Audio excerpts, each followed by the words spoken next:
와, 벚꽃하고 개나리가 너무너무 예쁘게 폈네요. 그래서 내려서 조금 걸었는데 바람이 너무 많이 불어요. 그래서 다시 차에 탔는데 유튜브를 뜨문뜨문 찍고 있는데 지금 사실은 제가 논문을 써야 돼요. 그래서 논문 쓰기 전에 이렇게 영어 시험 테스트 통과해야지 논문을 쓸 수 있잖아요. 그래서 오늘 영어 시험을 보러 왔고 1시간 정도 일찍 도착을 했어요. 조금 여유를 갖고 준비하고 싶어서.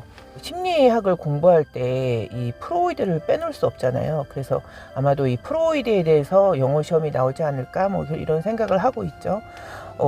그런데 제가 요즘에 사실은 이 프로이드의 감정 수업이라는 책을 읽고 있어요. 그런데 이 프로이드 책은 정말 읽어도 너무 재밌고 또 이 프로이드를 연구하는 많은 학자들이 있어서 이 프로이드에 대한 책이 굉장히 다방면으로 많이 나와 있어요. 여러분 혹시 내 마음을 내가 스스로 결정하고 내 마음을 내가 스스로 관리할 수 있다 이렇게 생각을 하시나요?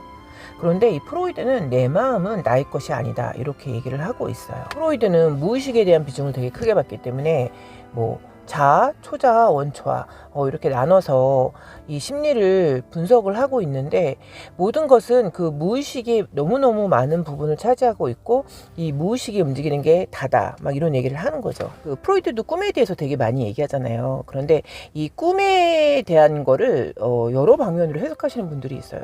꿈은 본인의 욕구가 꿈으로 드러난다 이렇게 얘기하시는 분도 있고 또 예지몽 성격적으로 얘기하시는 분들도 많이 있으시잖아요. 여러분은 이 꿈에 대한 해석을 어떻게 보시나요? 저도 예전에는 이 꿈을 약간 예지몽 성격으로 봤었어요. 그런데 요즘에는 제가 그 예배 생활을 많이 한다 그랬잖아요.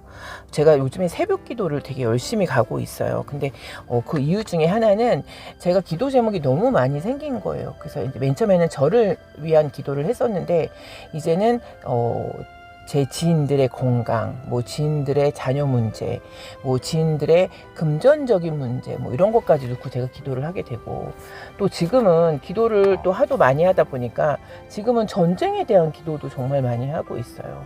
그래서 저는 이 무의식에 대한 부분을 예배 생활하면서 굉장히 해석이 저는 달라진 부분이 조금 있어요. 이거를 무의식이라고 해석하기는 참 난해한 부분이 있는데 프로이드는 우리의 현재의 감정이 유년기 시절에 이 감정하고 너무 많은 게 연결돼 있다 이런 부분을 굉장히 많이 강조를 하잖아요.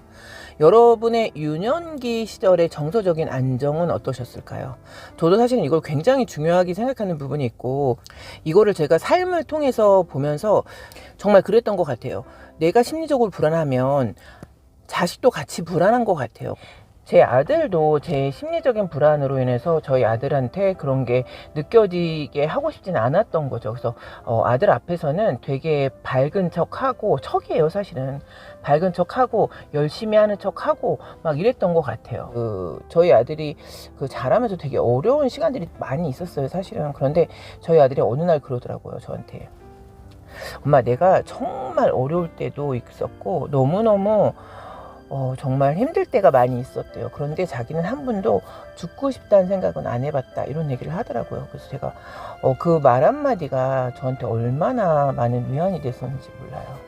근데 저는 어려운 일이 있을 때는 죽고 싶다 이런 생각을 우리 청소년기에는 한 번 정도는 하잖아요. 그런데도 본인은 그런 생각은 안 했다고, 그게 본인도 신기하다 막 이런 얘기를 하더라고요. 많은 부모님들이 자식이 불안정한 거를 자식을 질타하고 야단을 칠 때가 많이 있잖아요.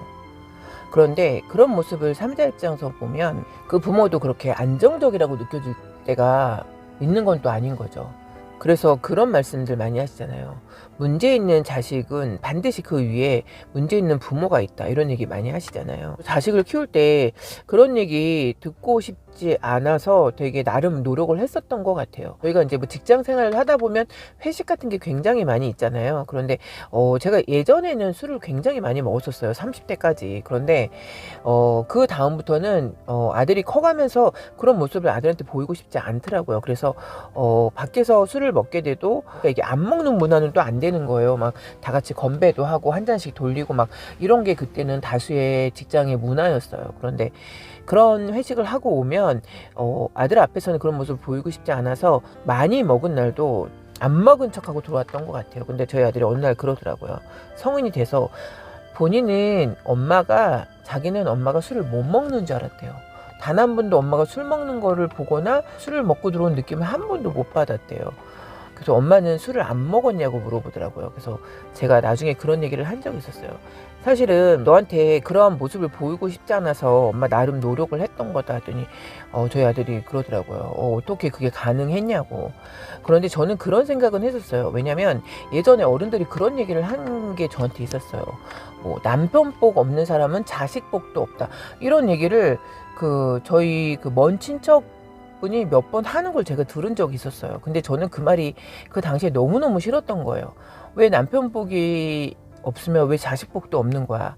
둘 다 있을 수도 있고 둘 중에 하나는 있어야지. 막 이런 생각을 했었어요. 그런 생각을 했던 거예요. 아, 나는 자식 복은 있었으면 좋겠다.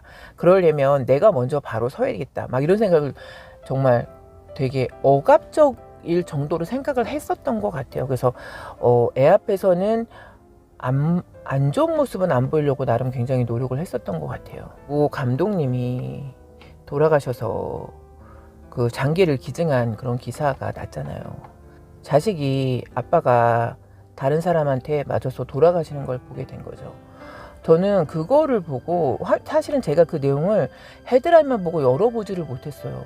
너무너무 마음도 아프고 그거를 제가 보면은 너무너무 상처가 깊어질 것 같은 거예요. 그래서 제가 이런 회피 감정이 약간 있어요. 이 공감 지수가 높다 보니까 어떤 슬픈 내용을 보면 제가 거기에 이렇게 깊이 빠져드는 경향이 있어서 제가 그거를 안 봤는데 헤드라인을 보고 이 이상 슬픈 감정이 있을까?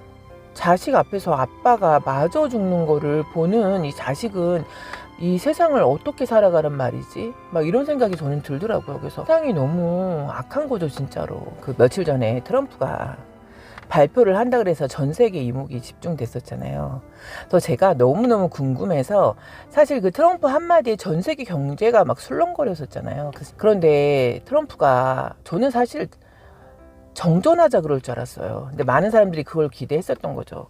그런데 그게 아닌 걸 보면서 이 주식이 완전히 폭락을 하더라고요. 우리가 정말 최첨단 시대에 살고 있다 하지만 누군가의 한 사람으로 많은 사람이 죽고 살고 누군가의 말 한마디로 세계 경제가 휘청거리는 거죠. 우리가 이럴 때일수록 감정을 잘 다스리지 못하면 정말 매일매일이 요동칠 수밖에 없는 거죠. 새벽에 새벽 기도와 명상을 하다 보면 그래도 감정을 그 세상 밖의 그 시끄러운 여러 가지 이야기에서 한 발짝 떨어져서 객관화 시킬 수 있는 그런 힘이 생기는 거죠, 사실은. 그런데 이렇게 어려운 시대에서 그 감정을 치유할 수 있는 방법을 스스로 알아야 된다고 이 책에서는 써 있어요. 그런데 이 책에서 그 카타르시스와 통찰 이런 개념으로 분석을 하고 있는데 첫 번째는 본인이 지금 하고 싶은 얘기는 그래도 말을 해야 된다는 거예요. 이 말을 함으로 인해서 정화 작용이 생겨서 본인의 그 안에서 스크래치 난다 그러잖아요. 그런 걸 최소화할 수가 있다는 거죠. 그리고 내가 지금 느끼는 감정은 무엇인가 이거에 대해서 그 뿌리를 직면하는 게 되게 중요하대요.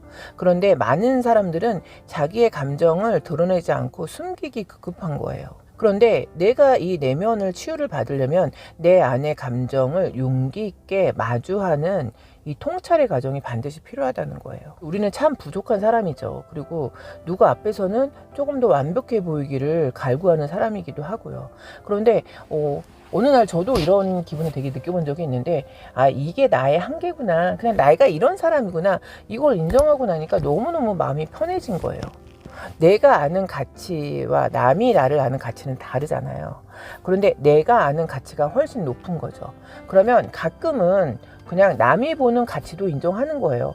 나는 이런 사람이라고 나는 주장을 하지만 남은 나를 이렇게 보는구나. 그러면 그게 나일 수도 있지 뭐. 이렇게 생각하고 나니까 너무 마음이 편해지더라고요. 이런 삶 속에서 우리가 상처가 나는 부분을 치유하는 방법은 사실 그렇게 많지 않아요. 내 아픔을 똑바로 쳐다보면서 직면을 하면서 매일매일 일상을 좀 더 나은 방향으로 수정을 해가는 것.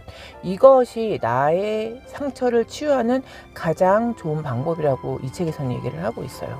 그런데 어찌 보면 이 책에서 말하는 이 내용은 그 제가 새벽 기도 가서 하는 그 일련의 과정하고 되게 비슷해요. 4시가 조금 넘으면 일어나요. 일어나서 이제 새벽 기도, 제가 다니는 교회가 집에서 한 20분 정도 거리에 있어요. 새벽 기도를 딱 시작할 때 내가 놓치고 잘못됐던 부분들이 이렇게 쫙 파노라마처럼 스쳐갈 때가 있어요. 그리고 그냥 그날 하루를 위한 기도를 하는 거예요. 그날 하루를 위한 지혜와 용기를 위한 기도를 하는 거예요, 사실은. 그러다 보니까 그 하루치의 기도밖에 못 하는 거예요. 그래서 내일도 가야 되는 거예요. 또 내일에 대한 하루치의 기도와 지혜와 용기를 달라는 기도를 하기 위해서, 그러다 보니까 새벽 기도를 매일매일 가게 되는 거죠. 새벽 기도를 계속 하다 보니까 마음이 굉장히 평온해졌어요. 그래서 결국엔 사람들은 그 키를 밖에서 풀려고 하지만 키는 내 안에 있다는 거, 내 마음 속에 있다는 거, 그거를 점점점 알아가고 있는 거죠. 머리를 자르고 왔어요. 그런데 그 미용실 원장님이 그러시더라고요. 당신은 제일 부러운 사람이 월급쟁이래요. 그런데 사실 우리 월급쟁이들은 사업하는 사람들 부러워하잖아요. 그런데 그 제가 여쭤봤어요. 왜 월급쟁이가 부럽냐? 그랬더니 당신은 토요일 일요일 날 쉬어보는 게 꿈이래요. 그래서 저는 또 저는 자유롭게 터치 안 받고 일해보는 게 꿈이에요. 이렇게 얘기를 했어요. 그러니까 서로 다른 부분을 동경하는 게 사람 사는 모습인가 보다, 이런 생각이 들더라고요. 미용실 원장님하고 얘기하면서 그래, 내가 이렇게 휴가 낼 수 있을 때 휴가 내는 것도 너무 감사하고, 토요일 일요일 날 쉴 수 있는 것도 너무 감사하고, 그리고 매달 월급 나오는 것도 너무 감사하다, 이런 생각이 들었는데요. 사실 그 원장님이 그러시더라고요. 밖에 꽃이 핀지도 모른대요. 근데 여행을 굉장히 좋아하는 사람인데 여행을 못 간 지 꽤 됐어요. 그래서 제가 다음 주에 아마 저희 부모님을 모시고 부산 여행을 가려고 지금 계획을 하고 있어요. 그래서 부모님 모시고 여행을 좀 갔다 와야 되겠다, 이런 생각이 들었던 거죠. 여러분들도 이렇게, 우리가 너무 바쁘게 살잖아요. 사실 저는 그 40대 50대 이때가 제일 바쁜 것 같아요. 그래도 봄 여름 가을 겨울이 어떻게 지나가나, 이런 거는 좀 느끼고 사는 게 사람 사는 모습이 아닐까, 이런 생각이 들었습니다.